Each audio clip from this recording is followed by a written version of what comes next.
Welcome back to our Elul Reflections, which was also my pre-Shabbat message for today. 3 times a week I share a reflection on the month of Elul. This is the month in which we prepare ourselves for Rosh Hashanah so that we can be ready to fully atone, to change who we are, to change our place in the world, to change our relationships with other people. Each time we gather together, I share a reading from this extraordinary book, Enter These Gates, Meditations for the Days of Awe by Alden Solovy, a wonderful poet who I interviewed, I mention this all the time, who I interviewed on my podcast, Soul Searching, and I really do recommend that you go and listen to that. Today's reading by Alden Solovy is called Hints of God. Look for hints of God in all that is, in all that was, in all that will be.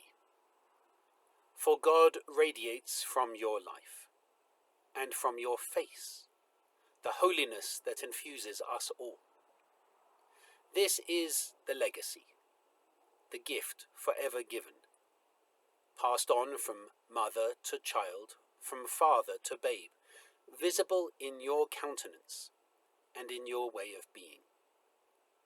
Look for God inside yourself, and you will see holiness in everyone and everything.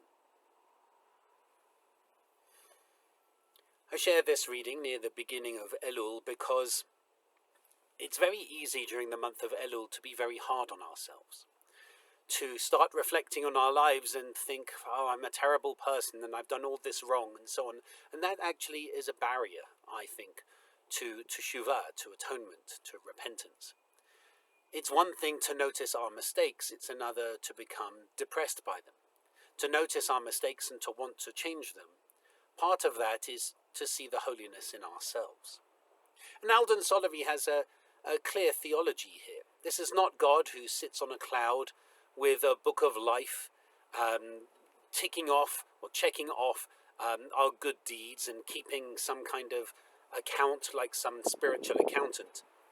This is God who is, was, and will be. And this is an important aspect of what is called in scholarly circles the Tetragrammaton, Yud He Vav He. This is the name of God that we pronounce as Adonai, but only because we don't know how it's meant to be pronounced.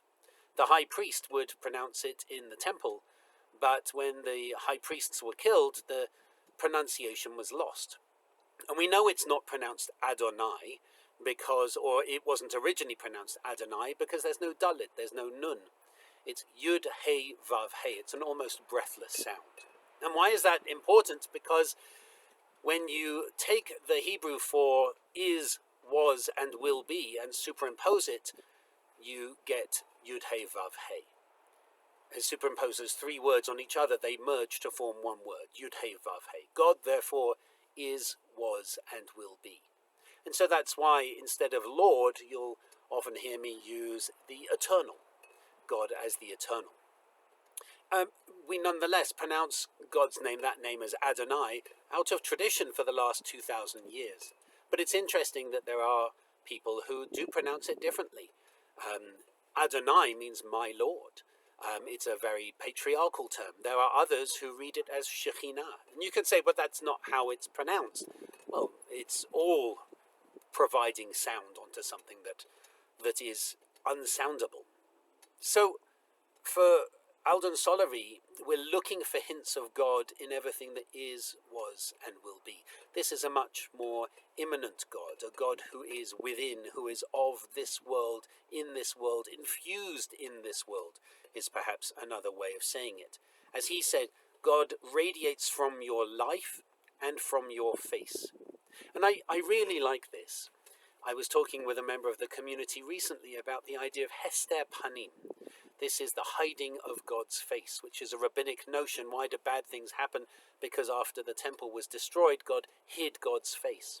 Alden Solovy, to me, seems to be turning that on its head and saying, in fact, God is made evident, let's put it like that, in our face. So in some sense, we become God's face. There is no hiding of God's face other than whether or not we hide ourselves. And he says this is the legacy of us, for the gift forever, visible in our countenance and in our way of being. Our countenance is how we carry ourselves.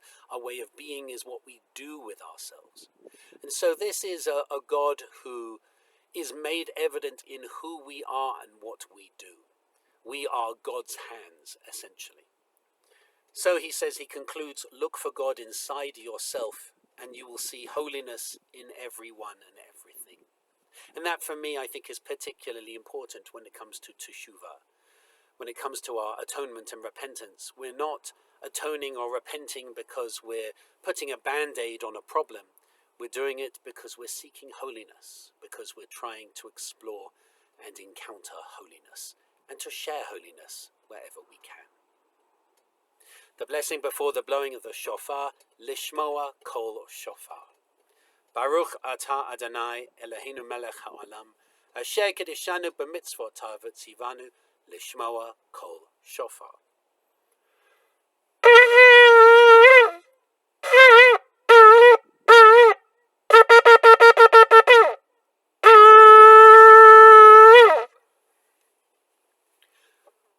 I wish you a day of being able to emanate holiness and encountering holiness. I'm not going to be in the community this weekend. We have a family matter that we're addressing.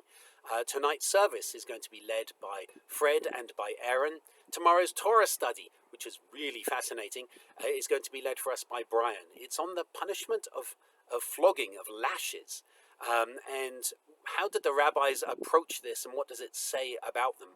Because it seems as though they have this punishment in Torah which they really don't like, and they want to minimize it as much as possible. So it's a really interesting exploration of liberal thought and liberal application of halakha. So I invite you to join Brian, our Director of Education, for tomorrow's Torah study and services as well. And I really want to encourage you to please have a look at the e-digest. Have a look at the program called Roots, which is happening on Monday. My hope is to be there. I can't be sure that I will be. But this is a really exciting project that takes place in the Middle East that draws people together across conflict lines. It's quite extraordinary.